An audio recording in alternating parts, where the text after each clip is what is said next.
I tell people I don't live at home. I live here. I sleep at home. My name is Robert Haines Jr.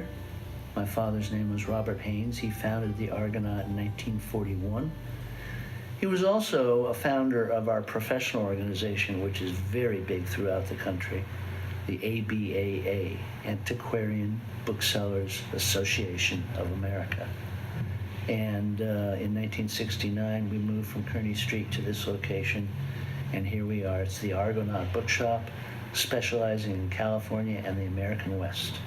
It's a fun job. It's a lot of work. People think it's a very romanticized kind of business. Well, there's a lot of this and a lot of this. We're very well known. The Bancroft Library at UC Berkeley is a major Western Americana library, and they have the biggest California holdings around the area.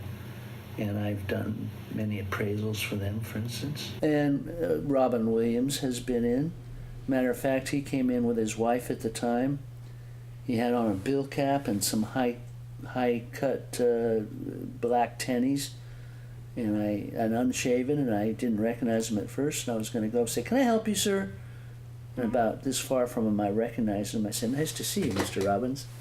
But here's what's funny. He's looking at a book, and he's buying a few things for gifts, and his wife's looking at Moby Dick, a particular rare edition of it, worth about $5,000 at the time. And he turns to her and he said, "Would you like that, dear?" And she said, "Well, I've never read it." So he bought it for her. He's searching around for his credit card and couldn't find it. So he said, "Dear, can I have your credit card?"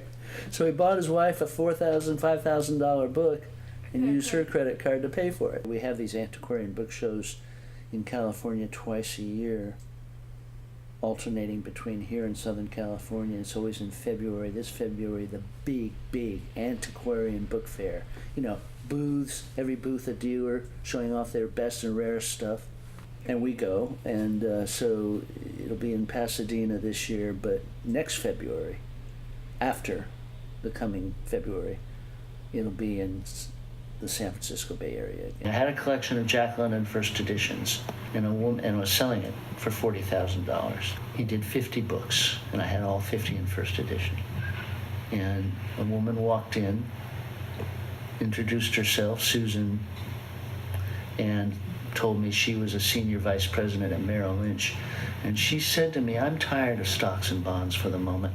I want to buy your Jack London collection." And she did. But she made an interesting comment.